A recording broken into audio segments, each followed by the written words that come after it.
करबा हाय हाय हाय कैसन आवाज लागता सर जी ये तो बहुत बढ़िया आवाज सुनाता है। बनौले न बानी सुना तो बढ़िया। हेलो हेलो कौन ट्रैक पर गई बा सर जी याद नहीं पड़ रहा है। तार नाम हमसे धरनु है। हाँ सर ट्रैक के नाम बताओ तब नु गवाए ट्रेन का नाम बोला ए वो मेरा कहत रहो कि तुम तो ठहर परदेसी। हाँ। तुम तो ठहर परदेसी साथ क्या निभाओगे।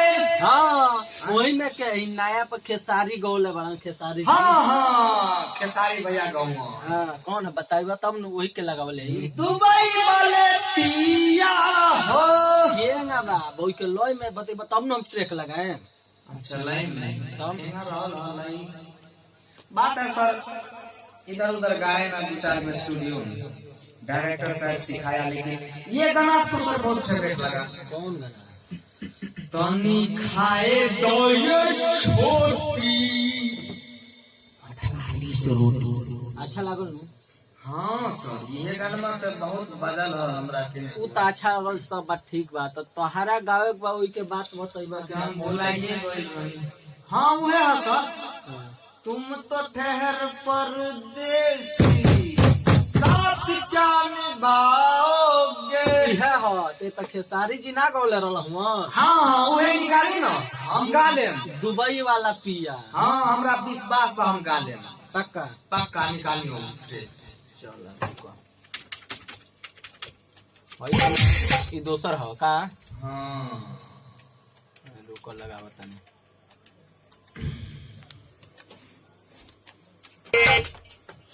बाइक ले जाए बाइक ले जाए। हाँ हाँ हाँ आ गइल ना, ना, ए ये हे दबा चला अलबेला म्यूजिक पहले ही बोली हाँ? आज तू गई हो म्यूजिक बजाओ तो ठीक बा। ई ना है सर हमरा याद बा ओई बगल वाला बजाई ना ना इहे हो ना। इहे हो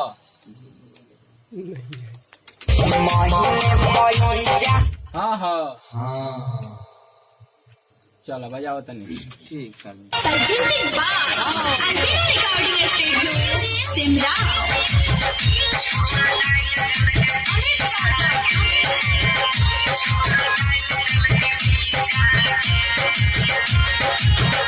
बहुत में ही आवाज तब मोटा में गाओ। मोटा मोटा हाँ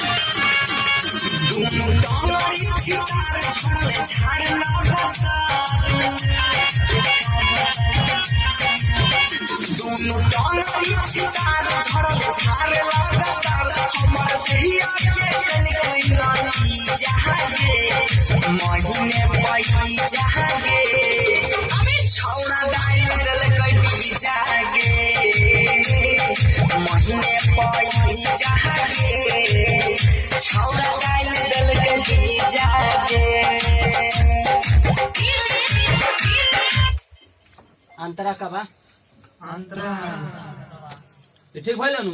हाँ हाँ सॉरी सॉरी हो गया। यहाँ रिकॉर्डिंग होता देखियो। हाँ बढ़िया हो रहा सर।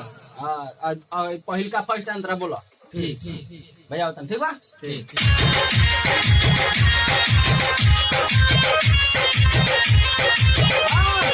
खेत गलिए का कैले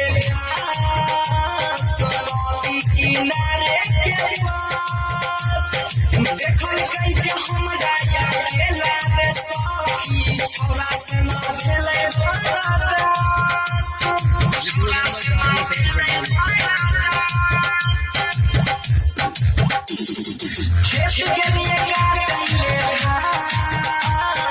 नदी किनारे के पास देखल गई जे हमरा या केले रे सखी छोरा से ना भेले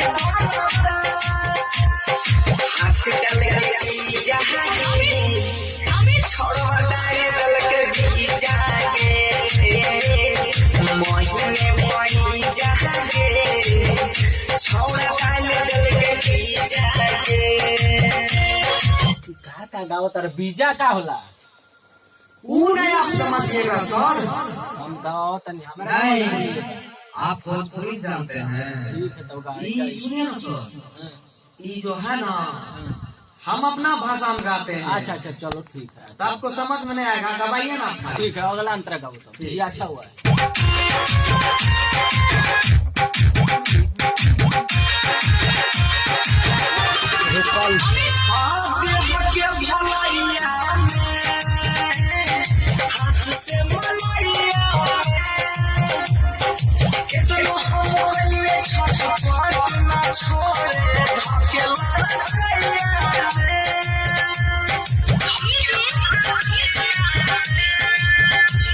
अमित राजा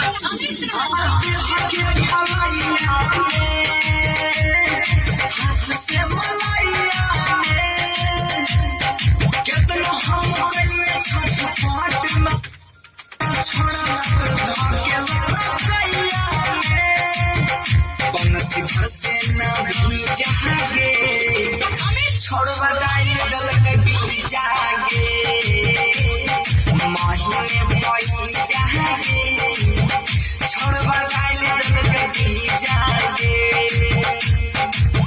ठीक बा हाँ अच्छा हुआ है ना।